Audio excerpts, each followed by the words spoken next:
This is the Horse Radio Network.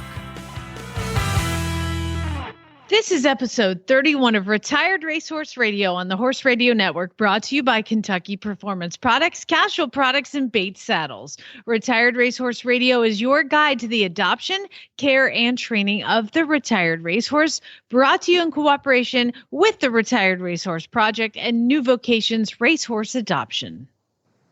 On today's show, we are learning all about bloodlines. David Ingordo joins us to share a day in his life as a bloodstock agent at Lane's End. Katelin Bradley from the Western Thoroughbred comes on to share a history lesson of thoroughbred sires who have left their influence on the sport. And New Vocations brings us another adoptable horse of the week. It's going to be packed. Stay tuned.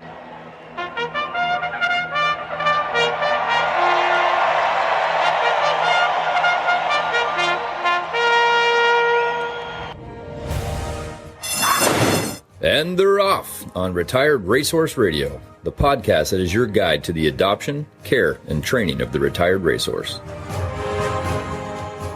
This is Jamie Jennings, and I'm in Norman, Oklahoma. And this is Joy Hills from Kalamazoo, Michigan, and you're listening to Retired Racehorse Radio. How's it going, Joy? How's it been? Oh, it's been great. We're all surviving 18,000 years of quarantine. Right. It's been fun. Oh my gosh, when is 2020 going to end? You know what is amazing is as many horses as New Vocations has, and as many horses as I see at that come in for training from Horse and Hound Rescue, people are adopting horses like crazy. It's like they're like, it's time. Life is short. Get the horses. Get all the horses. Have you noticed that? I know. I thought it'd be like very stressful for any adoption group right now. And it has been just the opposite. It's like people like, well, we're all dying anyway, so let's impulse buy. Might as well get the horse. Hey, get 3. Fill the trailer.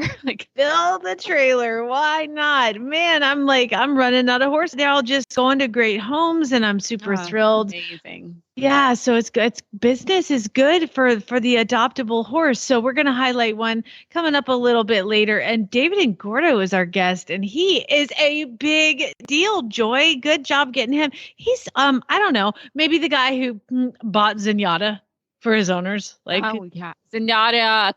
All of the top names, really, if you really think about it. It's just Wicked Style, Gamo. Come on. Like, this guy knows talent, so I'm really excited to pick his brain and see what he looks for in these horses. So that'll be really cool. Hey, before we get to our first guest, I have to ask you, did you watch the virtual Kentucky Derby race with the Triple Crown winners? Yes. Oh my gosh. How cool has technology gotten that even in spite of everything going on right now, we could still enjoy a Derby, and of all the Triple Crown winners? I gotta say, first of all, spoiler alert, Secretariat won. And obviously he holds the track record, so he should have won. But what I don't know if everybody noticed, but not only did he win it, he won the entire race on his right lead. Like, they didn't switch leads the whole time, and I was so frustrated. But most other horses were on the left lead, and he was on the right lead, and he still won. Boom, mic drop. Way to go, Secretary. You know what else? They didn't look like the Barbie riding horses. No offense, don't come at us. But at least for the most part, it looked pretty good. There are some things, though, that those graphic editors could research beforehand. I was like, oh my God, I'm such a nerd that I noticed that the horses didn't switch leads, and it was so irritating to watch him come around the turn on the wrong lead. I'm like, Secretary never would have done that. Very true, but a very neat experience for sure, and gave us something to be excited about and something to look forward to for the fall when we have our fall version of the Kentucky Derby in real life. So that'll be exciting. Just so you know, my mother-in-law, she said, we were talking about the virtual horse race, and she's like, so did they take into account the horse's current age, like if they're running and how old they are now? And when they did, I was like, oh no, you know, only 2 of them are alive, right? She was like, what? I was like, they'd be like 120. So no, they did not take into account their age. She was like, did they slow them down due to their ages? Like, oh my God. Ask a non-horse person a horse question. It's always entertaining. Well, hey, let's go ahead and get to our first guest. But first, let's hear from our title sponsor. Without them, we wouldn't be here, Kentucky Performance Products. Vitamin E is a powerful antioxidant that supports healthy muscle and nerve function by limiting cellular damage. Green grass is the best source of vitamin E for horses, but most horses don't spend enough time grazing to meet their needs. Hay, grain, and winter pasture provide little to no natural vitamin E. To ensure your horse's vitamin E requirements are met, choose Elevate. Elevate contains a readily available source of natural vitamin E. Elevate is cost-effective and easy to feed. To learn more about Elevate, visit the Kentucky Performance Products website at kppusa.com. I am so pleased and proud to have on David Ingordo, who is the bloodstock manager at Lane's End. But you didn't start there. You, I don't know. It's like you're bred to be around racehorses. David, thank you for joining us. Thank you.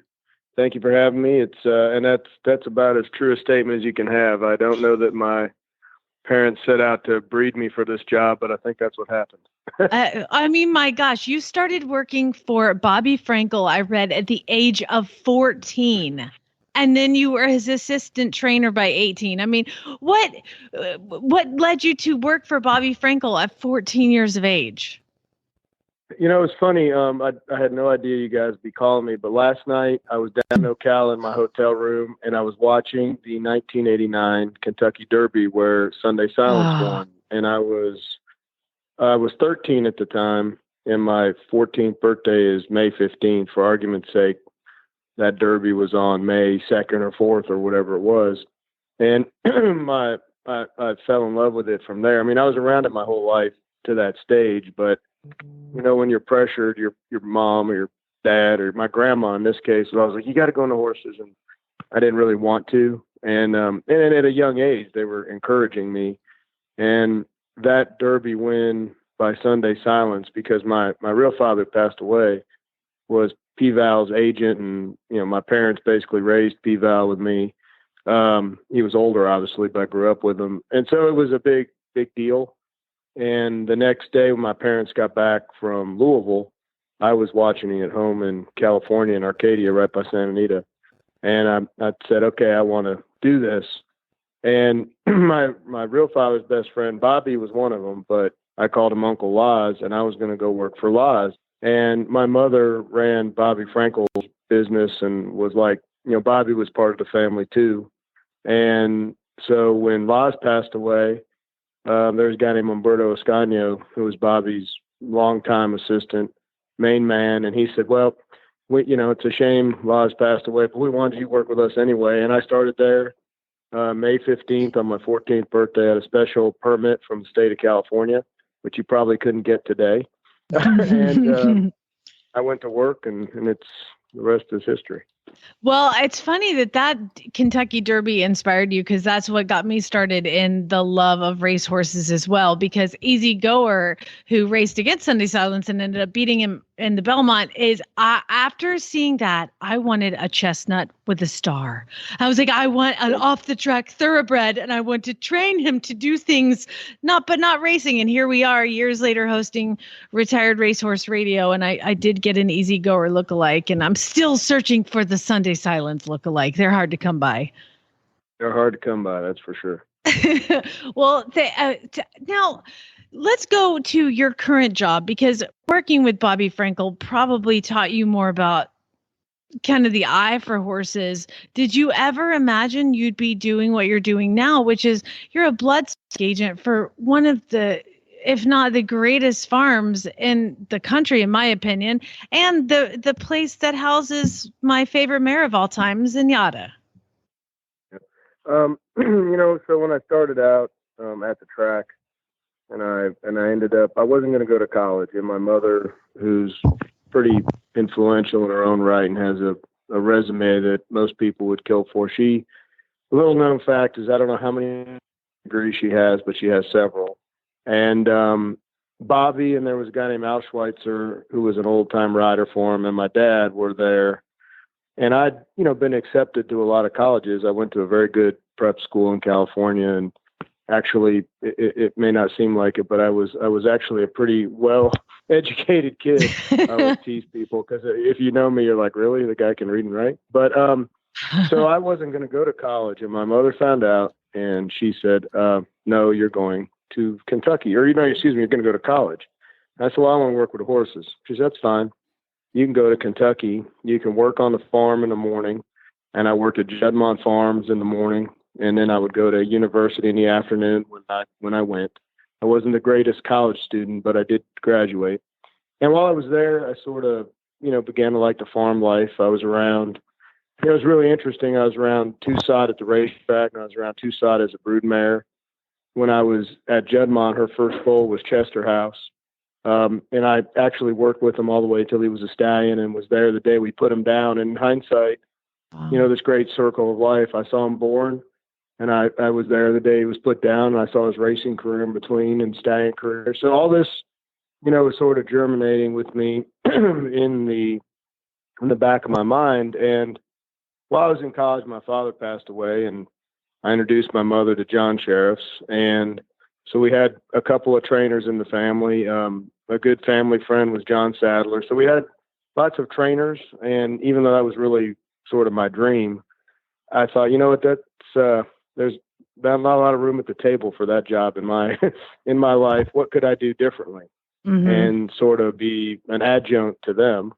So I started with the farms, and out of college, I went to work at a place called Walmack. And I would help when Bobby shipped horses in or things would happen, I would help out. So I didn't lose my sort of thumb in that part of it. But I got very fortunate because what I did, and it's been a path of mine and we'll call it a formula, but one of my plays I follow. When I started buying horses when I was 21 on my own, I borrowed some money from the bank, which I would not recommend to anybody. Do as I started, but do as I say, not as I do. And, oh yeah. And well, when you're younger, you're too dumb to know some things. But I borrowed some money from the bank, and Steve Coffin, who wrote Affirmed, was on the bank board, and I was working for his brother at a place called Walmack. And so I got my loan from a bank up in northern Kentucky, and I bought 3 weanlings that were all by horses that we had at Bobby's. So the one that stood out was a horse called Run Softly. I bought a baby by him. I sold it. I made very little money, but it gave me a resume because the one horse won a grade 3. His name was Running Tide. And it kind of, now I had a resume. You proved you could do this, which a lot of people can't prove it. They have to get somebody to give them an opportunity. Mm-hmm. And I just said, the heck with it. I'll prove it on my own. And as time went on, and people that knew me, and my mom was Jerry Moss's racing manager, so they gave me a chance. And it was around 9/11, that sale period. It was a bad time, but we bought a couple of good horses at that sale, and it just started to go. And we bought Zenyatta, I think, when I was 29. So we did all that before. Zenyatta was, like I said, the year I was 29, I think. So we did all that to get going. And in the meantime, I just developed a love for the sales, the buying and selling of horses. It's gotta be with the a thrill. Mayberries, I set up a training center in Ocala to sort of get the babies ready we bought. And, Bobby called me one day and he said, well, you got to come back to work. And I'm like, well, okay, what's that look like? He said, you got to buy the horses, but you got to come back to work. And, when I retire, you can take things over and blah, blah, blah. And I said, okay, that's a good deal. And then sick and ended up passing away. And that was a little bit of a turning point, because I think if he would have stayed alive, I would have, gone to work with him. We would have been doing, Lord knows what would have been going on, what level what could have happened then. He might have trained as many Triple Crown winners as Baffert if we'd been doing something like that. But, Right. So I just diverged into the sales and buying. And, John Sheriffs was John Sheriffs when I met him, but his legend grew with Zenyatta and Giacomo and all that. And, he's still got it going on out there with some of the horses. He tends to get these fan favorite horses. It's amazing. He's got Hard Not to Love and now Honor AP and horses like that. So it's worked out that, between him and Sadler and they don't need another trainer. It's working out for everybody. I got to talk to you about Zenyatta because one thing about when she was kind of a rising star, everybody was talking about how at the sale she didn't look like much and that they got her pretty cheap. And I mean, $60,000 isn't cheap in my world, but it could be in horse races. What about her stood out to you and said, that's the one? So when you work with trainers, I have to take a step back to answer that question. It's like any athletic coach. A trainer is a coach at the end of the day. And you have to have players that fit their system. So, I'm a Kentucky fan. You're not going to have guys that can't run the floor going to, under Calipari, or you're not going to have guys that can't shoot from the outside if you're with Patino.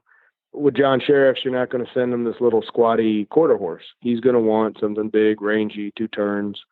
A lot of his success has been with mares like Manastique, 17 hands. He likes a bigger horse. Mm-hmm. And Zenyatta had this big frame, had all the parts there. And she just was a plain brown wrapper at the time. She did have skin disease, which everybody knows the story. And, and when you're going through these barns, people that shortlist, their job is to throw horses off or, weed through the chaff to get to the best, individuals. And, myself and the people I work with, we're very, we have a broad palette. There's a lot of good horses that come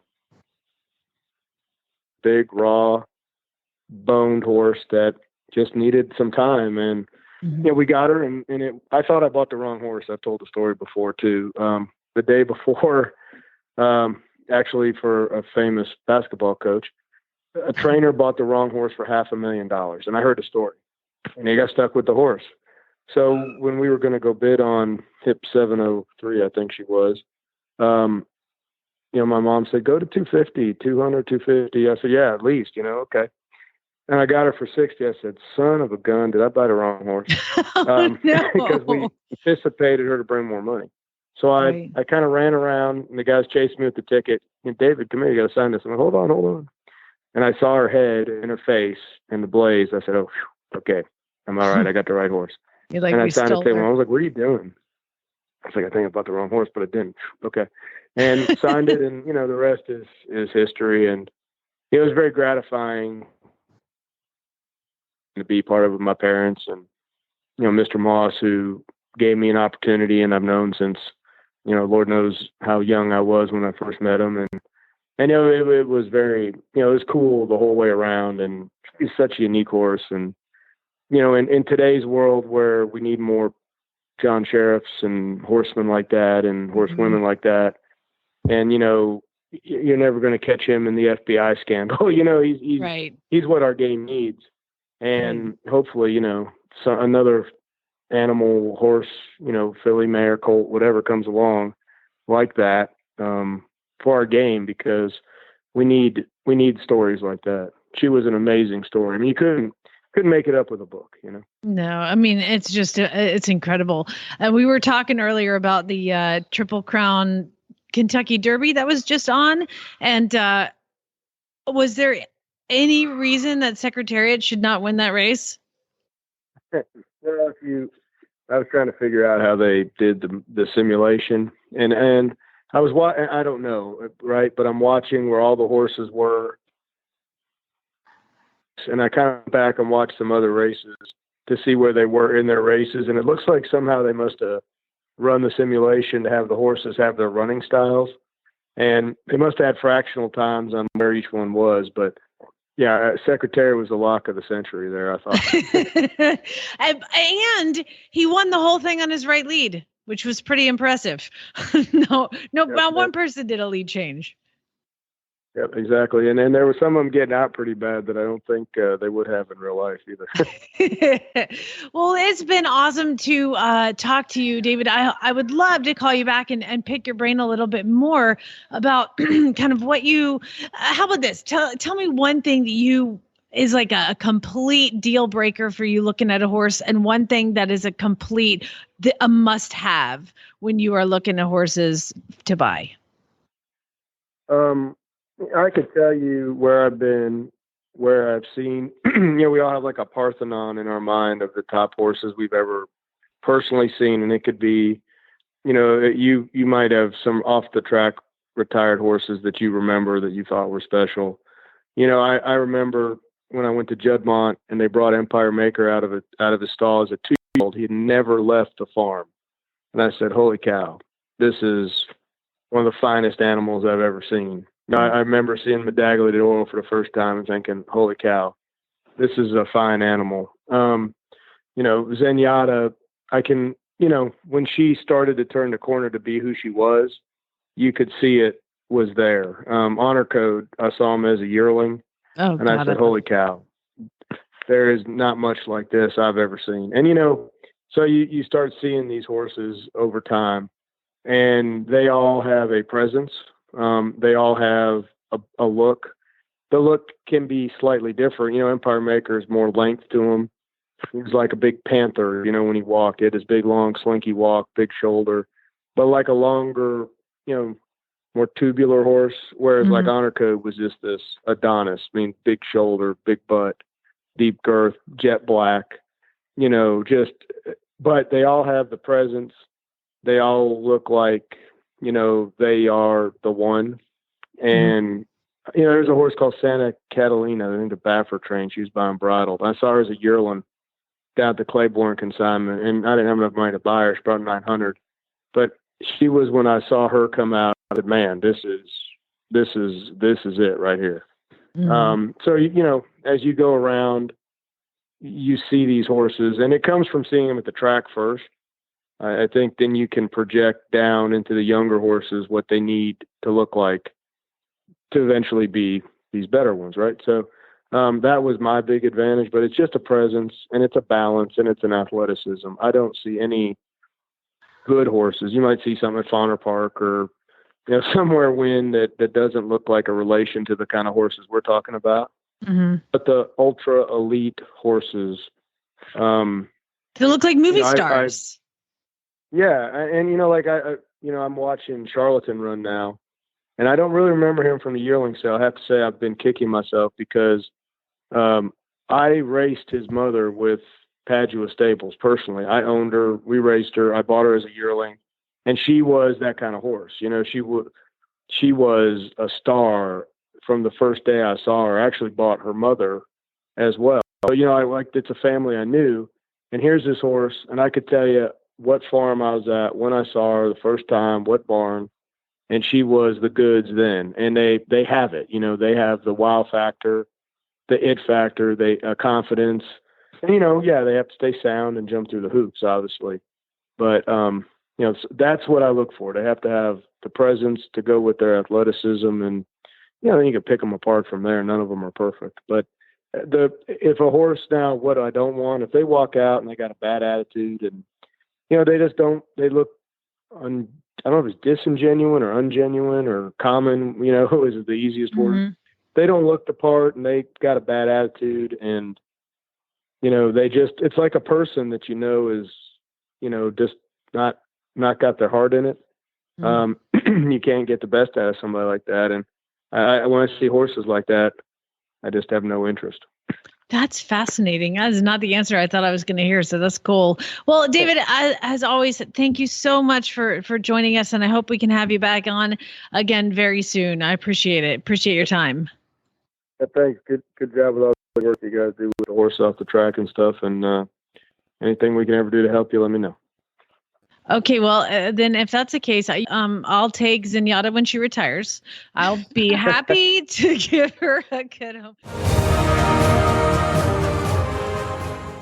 It's fly time. Protect your equine friends with Cashel Company's full line of chemical-free fly protection. The Cashel Company's Crusader Fly Mask has a patented design for maximum comfort and protection from insects and blocks 70% of UV rays. Available in an array of styles and sizes, Cashel Company's Crusader line of fly protection is a chemical-free alternative to fly sprays that can contain chemicals. They're expensive. They don't last for long periods of time. The Crusader line by Cashel Company can protect your horse from head to toe. Available in fly mask, fly sheets, and fly boots. Y'all, why are you messing around? These are the best. This is the best brand. Casual is the brand. The boots alleviate pressure from their leg soft tissue. That's the Casual Company's Crusader leg guards. It's a unique adjustable design that helps reduce stomping caused by insect-induced stress and fits any horse in the barn. For more information on Casual products, visit one of their nationwide authorized dealers or visit casualcompany.com, casualcompany.com, or stay connected by following them on Facebook and Instagram. So I'm super excited to have Katelin Bradley on with us from the Western Thoroughbred. She's been on our show before. And as we're talking bloodlines, I don't know about you, Jamie, if you've seen on OTTB Connect, everyone saying, oh, who has a Secretariat breeding or Seattle Slew or Stormcat. You see it all the time. But Katelin actually wrote an article on her blog about a forethought who is a thoroughbred that actually had a lot of influence in the Western world. So I think it's going to be really exciting to bring him in and talk to Katelin a little bit about that. Welcome to the show. Hi, thanks for having me. Of course, it's always great to talk about Western Thoroughbreds. I just love everything you guys are promoting with that right now. So tell us a little bit about how you went in this history dive into these thoroughbred sires who've influenced Western horses. What sparked that? So I guess it sparked from a place of annoyance.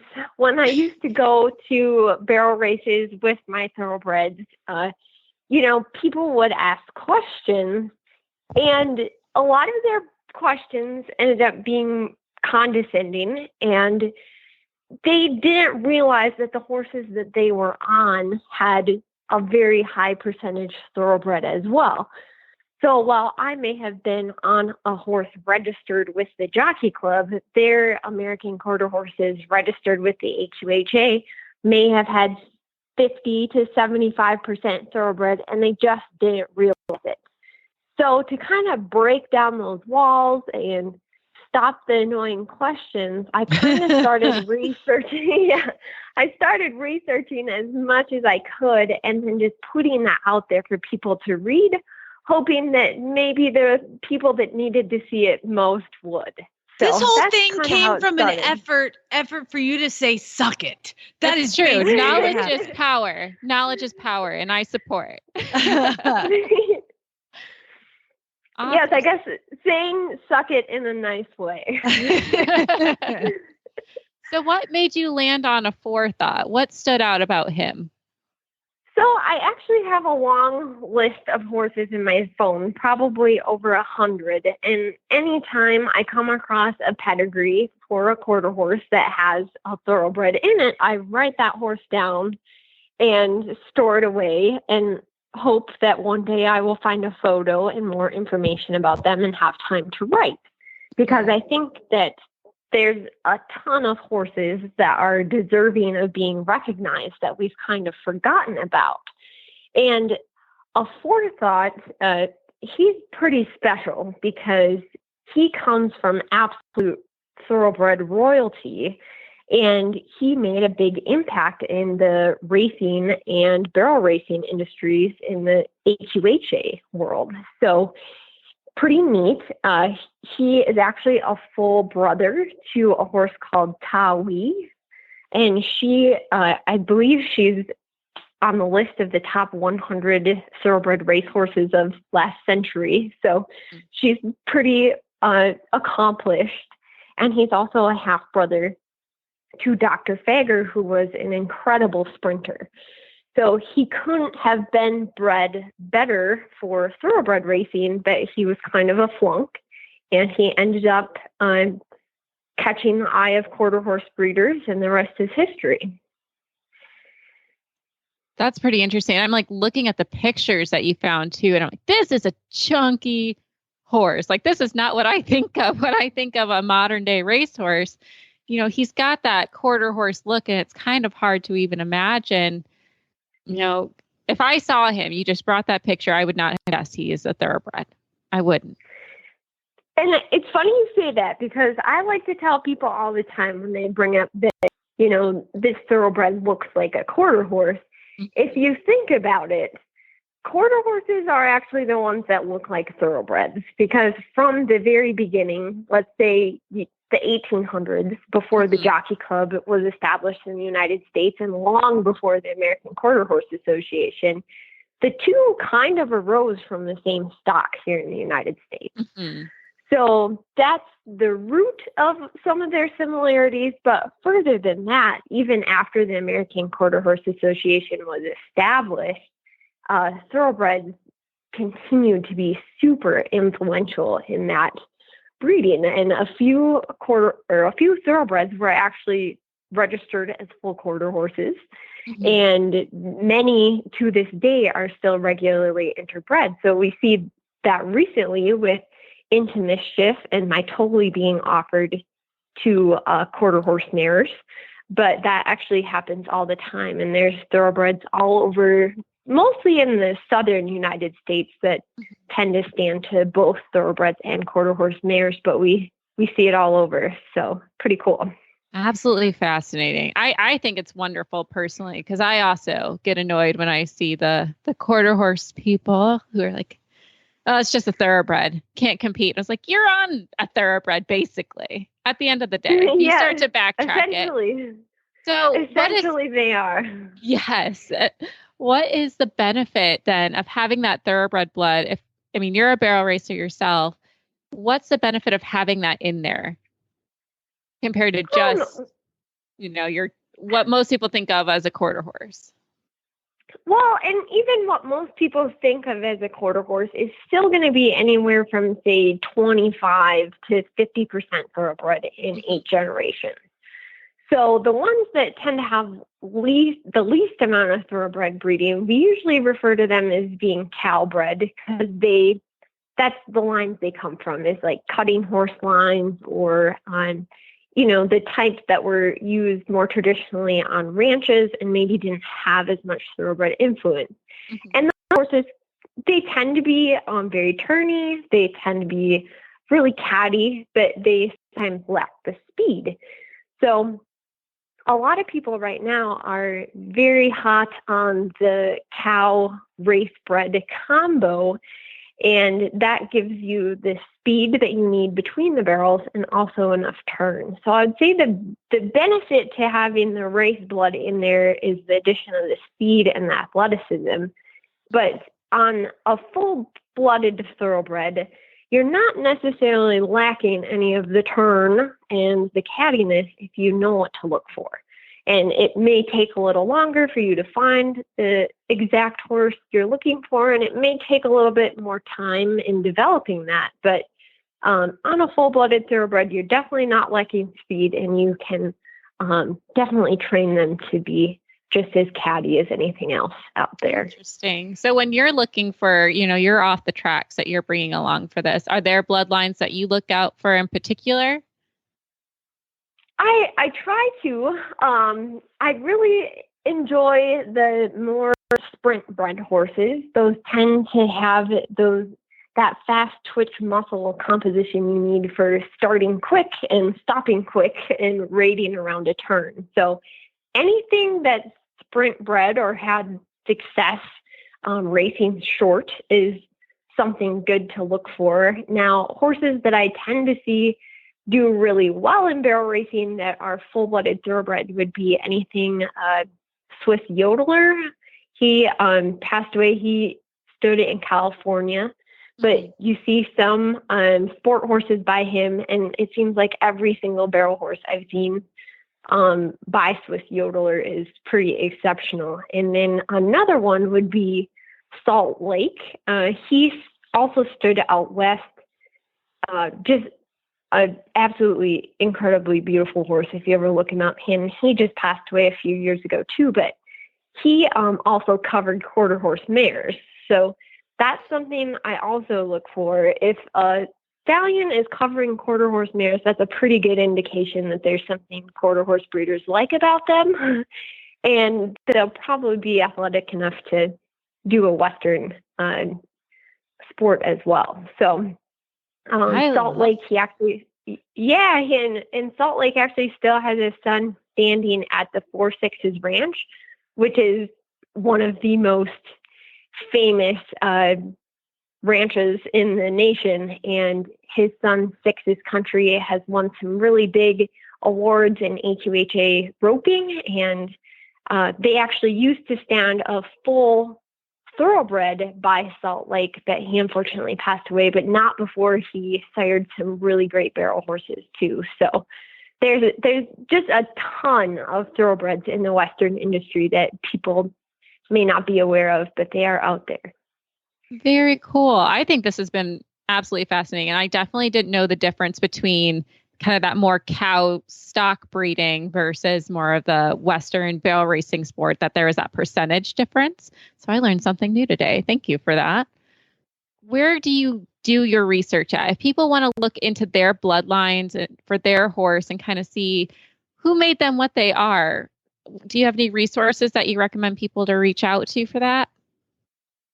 Well, I use the traditional resources a lot, which would be Equibase and Equine Line. And I'm probably on Equine Line more than anybody I know who isn't a breeder themselves. I use that a lot. Otherwise, I have some really cool old books that prior to the 1970s, the thoroughbred wasn't as stereotyped in the Western industry.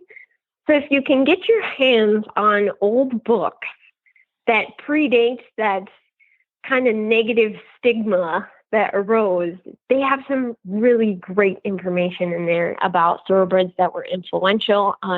The books that Western Horseman puts together, their series, the Legend series, it's called. There are several thoroughbreds in there. A lot of those articles that they have in there are older, so they really tell a full story about each of those horses, and those are great to have if you're looking for something older. But otherwise, I really just use the internet and dive into the depths of the internet to find information about some of these horses. And really, Facebook isn't a bad resource either, because if you search long enough, you can find some horses that are competing that have these strong thoroughbred bloodlines. You just got to look long and hard enough. Awesome. Well, thank you so much for putting the work into it. I mean, I love a good history lesson. So if anyone else does as well, make sure to check out the westernthoroughbred.com where you can find the blog post. We'll actually put it in our show notes too. And Katelin, where can people reach out to you if they have any questions? You can actually just message the Western Thoroughbred on Facebook. I'm usually pretty quick to answer that if I'm not at work. And any questions you have about breeding, even if you have a thoroughbred that rides Western that you would like us to showcase on our page, we will gladly do that if you just send us a message with some information. Perfect. Thank you so much. Yeah, thanks for having me on the show. Bates Saddles offer highly specialized saddles for every discipline, engineered to bring out the best in you and your horse. Underneath the finest European leather, you will feel the power of innovation. For you, the rider, enjoy instantaneous comfort, optimal balance, and seamless contact with your horse, leaving you free to concentrate on your aids. I've been riding in a Bates saddle for a year now, and I can say my horse and I both love it. You will adore the saddle. Your horse especially will love the care cushion system and easy change fit solution to ensure their absolute comfort and their peace of mind. Revolutionize your riding experience and fulfill your true potential by riding in a Bates saddle. Visit batesaddles.com to find out more. That's batesaddles.com. Well, I don't know about you guys, but I am so excited to have Sarah Coleman on from New Vocations to bring us some pretty fantastic news. You guys have adopted like a record number of horses. It's crazy. We were talking about that earlier, Joy. I know. Isn't that wild? Oh my gosh. Like you need an award. How many? So we sent 60 home. So 60 went out the door on the last day of the month, by the last day of the month. And we actually had quite a few others who were waiting for rides home, but we couldn't include them in our tally because they were still on our different farms. So I will tell you, we were all very, very surprised, pleasantly surprised, clearly. But, you know, we all have been, I think everywhere, we've all been kind of preparing for, you know, potentially a downturn in adoptions, a downturn in donations as people are dealing with the COVID pandemic. And man, I'll tell you, we did very, very well, definitely, with the horses. So we actually have open stalls for the first time, literally ever. Don't say I know, that. at least. That's I know. amazing, though. That is Don't fantastic. say that. So, and we feel, you know, and really it's good because we feel very prepared that, you know, if racing delays opening longer the tracks, you know, if it's just training and no racing, that we are prepared. We've got room to take the horses in as they are being retired. So it is definitely a shocker, truly. And we're actually, ironically, we're getting ready to send out a survey to ask people, you know, what is it? Was it the virtual meet and greets that we did? You know, was it us being more heavily on social media and people having time? You know, what is it, and what can we what's continue going to on? do? What do you think it is? What do you think it is? What would your guess be right now? So I would think personally, it was a combination of them being on Facebook more and us doing those meet and greets, because, you know, we can put up pictures and videos all day long, but when it's Leandra or Laura or one of our other trainers who have the horse in hand and it's real time, I think people really can see the horse's personality a little bit more. And, you know, when you talk to people, you kind of get a gauge on their personalities as well. And I think people really trust our trainers. You know, they're not going to, you know, sugarcoat anything, for sure. And that's been really cool. We are hoping, fingers crossed, that we'll be able to start some like mini training videos, like how you guys were talking earlier about how well received when Leandra talks about how she works through certain issues with retired racehorses. That's really what we're hoping to do. Just real short, you know, 2 to 5 minutes. This is what the issue is. This is how we work through it here in Lexington. You know, better post tag online. Retired Racehorse Radio I know. on that one and give us a plug, because we invented Oh that my for you. gosh. Yes, you did. No, absolutely. And we absolutely will. And, you know, it's and you guys know how it is. You always have these big ideas, and sometimes life just gets in the way. You know, you get really busy and things like that. But I will say, you know, in Lexington in particular, we have always adopted horses out sight unseen, quite a few, definitely more than half. And what I want to know is, when we do this survey, is, you know, what was the final thing that made you feel confident in adopting from us sight unseen? Because we can't let anybody on the farm, you know. Oh, God. So I'm very interested to see what their responses will be. I'm just curious, you know. Definitely. Well, I think it's just such an achievement, and a little bit of hidden information too. As I'm putting all the shows together before it goes out, I always get a message from Leandra which horse we're going to feature. And her last email, she's like, okay, I have this one horse because I have a backlog of horses I have to put online, but they're all being close to being adopted, so I don't know. They are. And what we always, you know, what I always tell people, like, don't worry, put your application in. We actually ended up having our applications processor. She's like the cutest thing in the world. She normally has, you know, 100, maybe 100 applications a month. She had 225 in April, and May thus far has not slowed down. So she is going gangbusters, and we're really hoping that May will be, you know, just as good of a month with adoptions as April was. Fantastic. Well, congratulations to you guys on that, and especially for getting really creative during this time. You know, we're really proud of you, and we're happy to have you as a partner for that. And you have some more exciting news too. You guys, a horse show for people to look forward to this fall, like all the good things. Right? I know. I'm like, we all need something to look forward to right now, as like quarantine's is grinding everybody down. So we actually split out our hunter jumper and our dressage show this year. Mostly because the show was just becoming such a beast that people were kind of having to pick and choose what they did. And we really would like them to be able to, you know, compete in everything that they would want to. So our Hunter Jumper Show is September 3rd through the 6th. We actually start on Thursday night this year with a welcome stake, which we're really excited about, under the lights in the Rolex. And then our dressage show will actually be the first weekend in October, the 3rd and 4th, which, of course, if you follow racing, you know that is now the Kentucky Derby and the Preakness Stakes. So it's a great thoroughbred we're weekend. We're going to hope that it's right. So we're trying to put the Derby on the Jumbotron and the Rolex is what we'd really like to do. And just, in my head, I just can't think of a better way to really pay homage to these horses. You know, we're going to watch the best of the best on the Jumbotron, hopefully, and then the ring will be filled with all of them and, you know, all these retired thoroughbreds and second careers. It just is in the heart of horse country. It just is such a full circle, you know, story, I think. Oh, it'll be such an experience for sure. And are you guys, when will you open that up for people to start putting their entries in or look at, you know, what class they'd want to do? When is that going to start? Absolutely. So we are trying to finalize our social distancing guidelines, and then we will put our prize list online. It is a monster. It's 48 pages right now with all of the descriptions. And then we are going to do online entries this year. So those will open. Right now we're slated for the middle of July, and they will run through the middle of August. So, and once they're closed, which is kind of how we've run the last couple years, is just, you know, we do have a deadline, unfortunately, just to be able to figure out rings and class sizes and that kind of stuff. But we give everybody lots of warning. So it won't only be open for 24 hours, we promise. Oh, perfect. So we'll definitely post that too as you guys get closer to it, but definitely something to look forward to doing this time. I know our listeners are just itching to have show season back. It's I bet most of us have already gotten that first show out of the way, and you know, we're all a bit delayed. So something to look forward to for sure. So thank you for that. Absolutely. And we really appreciate you guys as always. Thank you for letting us come on and chat with you. Of course. So Sarah, we're going to let you go because we're going to learn about a new adoptable horse that is going to tempt Jamie and I and everyone else who's listening today. But thank you so much for coming on for these amazing updates.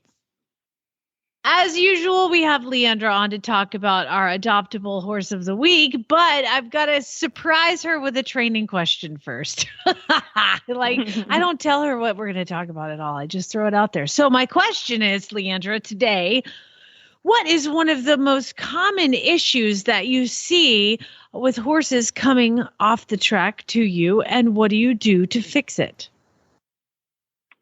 It's broad, I know. So, training issues, right? Yeah, So, any sort of issue. What is like the most common thing that, this one, another one has this or does this? I would say one of the most common things we see is a horse who's heavy on the forehand. And that's pretty common and understandable given their training on the track and what their job was there. Mm-hmm. They have a focus, obviously, on speed work. And while they engage their hind end, obviously, to get the push-off component, they heavily use the shoulder drag muscles and are really taught to lean into the bit because obviously that can be beneficial. And think about like coming down the final stretch and you're reaching for the finish line and just the nose can make a difference. So poking their noses out or being really heavy in the forehand is common and totally acceptable and you know, can be beneficial in their careers as a racehorse. So to switch gears and ask them to come back for all the multifaceted things that we want them to do, which might require that shift of distribution, especially towards the hind end when you're asking for more advanced movements in, say, dressage, or you're asking them to really rock back on their hind end for jumping, or just transferring things back a little bit. Like that sort of collected movement wouldn't really be necessary, obviously, in their careers as a racehorse. So in addressing that, really one of the major components is patience, just because you're teaching them something that is very different from how they were taught. And to ask a horse to move forward into your hand, but also have your hand there as a holding measure. Obviously, you want to have the suppleness and the fluidity as a goal, but to them, it can feel like asking them to go forward and to come back at the same time. So you understand the like driving and halting motions. If you're breaking it down to its essence, that resistance in the bit, they can understand as just, this is how I stop, or this is how I'm asked to stop, is at its basic, like having that pressure in the bit and it's backwards movement. So it's common for them to get frustrated because they're trying to understand, but you're asking them, maybe in their brain, forward and backward at the same time. So really timing is key. You acknowledging little baby steps, like when they take even that split second where the pressure comes off. So say you're keeping leg on and you're holding your hand, and I never really have a tight rein. Like, I think people would probably be surprised with how loose I carry my reins all the time. But you're setting a boundary when you're asking them to learn how to accept that bit aid and come back like that. So being able to provide the release will stop them from bracing. It will stop them, hopefully, from having a more volatile reaction, like rearing, which they can do if they feel trapped, because, again, they can perceive that as being asked to go forward and backward at the same time. So I always try to start slow into it, like incorporate it into walking and teaching them basic things like how to back up. A lot of them don't really get that, but that will definitely feed until that same ability to come back. And then you're working in forward motion to that. But it's really, I think, like I say, patience, because your difference might not be noticeable right away, but you're, again, setting the foundation for the learning that will be more evident in the future. So that is definitely one of the most common things that I see in trying to rework a horse and retrain a horse for a different career path, when we'll be asking them for more collected movement. And doing that really is going to be a little bit different for every horse, but I think the understanding of why horses can be frustrated or why they might not get it right away, it is key. And then patience is the other thing that will turn that key, Gotcha. Well, as always, you will have an answer for everything. And we are, we were talking to Sarah, and she said you guys might kind of get these questions into like little video clips or something like that to post online. And you just better, give us credit for like the idea. Absolutely. Absolutely. Well, and we're always trying to figure out what questions, in order to answer your questions, we're trying to figure out what people would be asking. And this is just the perfect tester for that. It's like, what do people want to know? What's she going to say now? I love it. Well, let's talk a little bit about our Winner's Circle Adoptable Horse of the Week. And he has a beautiful name. His name is unnamed. He's not named. He's out of a mare, Passion mare, and he was the 18 colt. So he is only 2 years old. His name is unnamed Passion 18, is what y'all are calling him.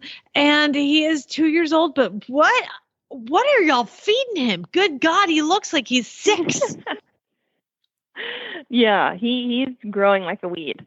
I'll probably have to give the most credit to the Kentucky bluegrass, because that, especially this time of year, will make any of them bloom. But we definitely can't take all the credit for it, because he is just a big boned guy.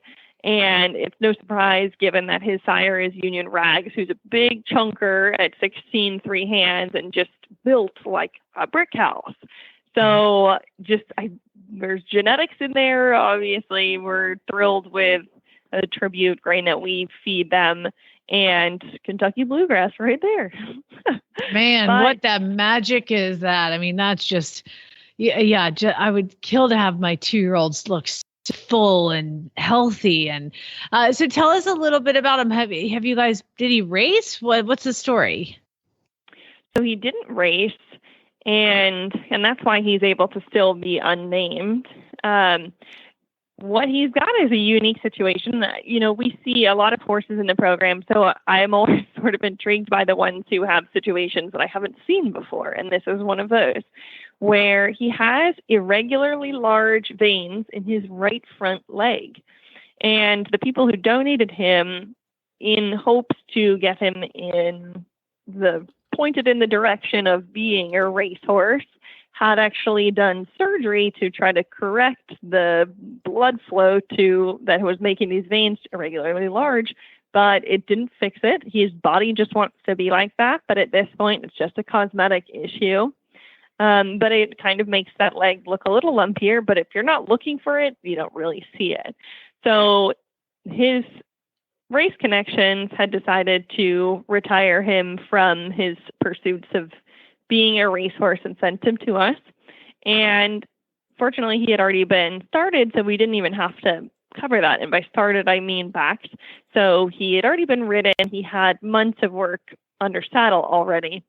So for us, as for 2-year-olds, we generally aren't doing that much under saddle work with them just because they've got so much time ahead of them, and we really want to match them with somebody who is capable of doing a lot of retraining parts.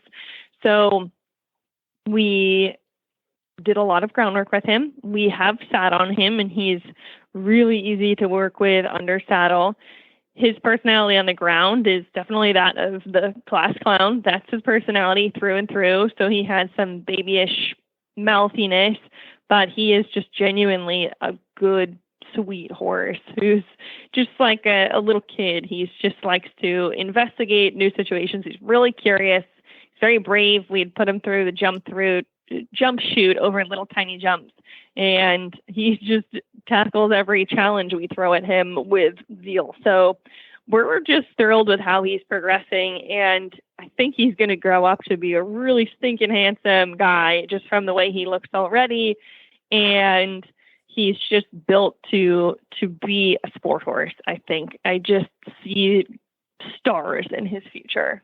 He is really impressive looking.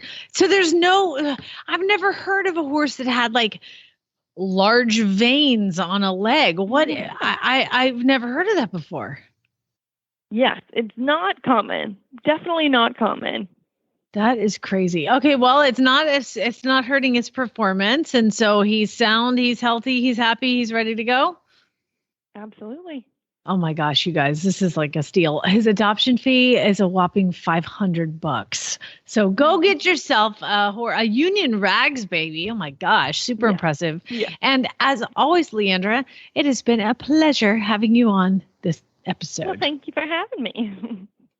You can find our show notes and links to today's guests on the website at retiredracehorseradio.com. You can like us on Facebook. Just search for Retired Racehorse Radio. We're on Twitter at Horse Radio, and I have a Facebook page. It's called, ready? Get a pen. Flyover Farm. Jamie Jennings, certified Monty Roberts instructor, and my email is jamie@horseradionetwork.com. And if you'd like to find me on Instagram, my handle is Joy H Equestrian, or you can shoot me an email at joy@radionetwork.com. Thank you so much to our amazing sponsors, Kentucky Performance Products, Cashel Products, and Bait Saddles. And don't forget to check out all the other shows on Horse Radio Network at horseradionetwork.com. Remember to set your goals high and love to learn from every ride. And spay, neuter, and geld. Stay healthy, y'all.